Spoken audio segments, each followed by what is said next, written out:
Ki ngā take hā kinekina, ko tahi te pūreta, kua whakakorengia, engari he tohu nui o te whakaaro nui me te kau anu i te reo Māori. Hei tā te uepū Futupōro o Tāhimana, kei te whakataka rātou i te S i tō rātou ingoa, hara i ngā mako.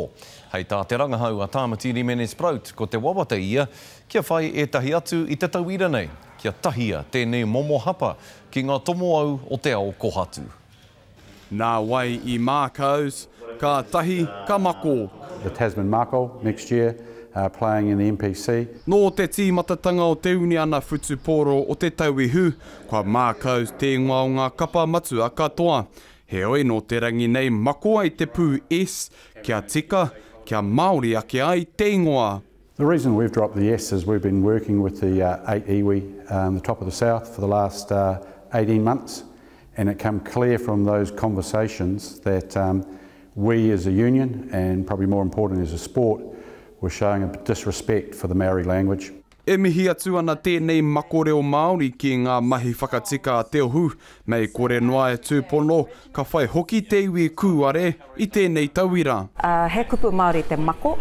Nā reira, mena kei te pirangi rātou kia whakamahi e tika ana pēr kia whai whakaro ki te whakatakoto tika o tō tātou reo, ne? Nā reira, mena kei te mahitahi tātou, ara, ka hoati te ingoa, e tika ana kia homai rātou i te whakaro nui ki tō tātou reo. Ko te ingoa Kiwis tētahi ingoa e kaha tohe ana e Morrison, me tāna wero atu ki te taringa turi. Kei te mino kupu koe, engari e mana koe mau e tohu me pēhea te whakamahi i taua kupu.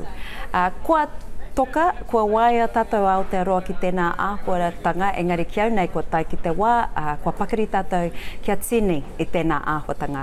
Ki te whai whakaro tātou ki te kupu sheep, kāre tātou i te whakamahi te S mo tēnā momo kupu.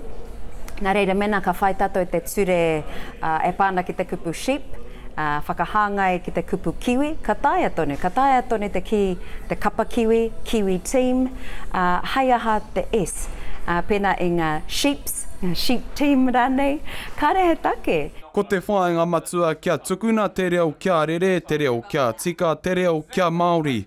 Mā te aha i te ngana, Tāmatiri Menesprout, te karere.